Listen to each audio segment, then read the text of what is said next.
এই যে গোসাহাটের দুর্গা মন্দির মালদার মডেল এটা।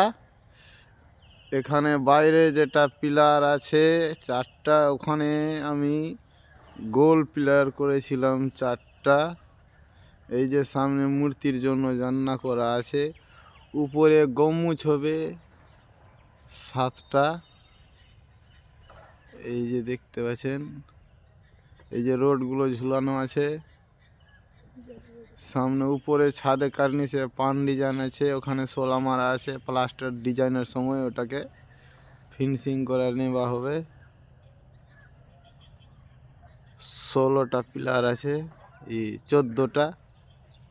বাকি ইট 10 ইঞ্চি গাঁথনি করা। এই যে সিঁড়ির রড ছাড়া আছে 4 feet height, 22 feet gate, 30 by 35। মন্দিরটা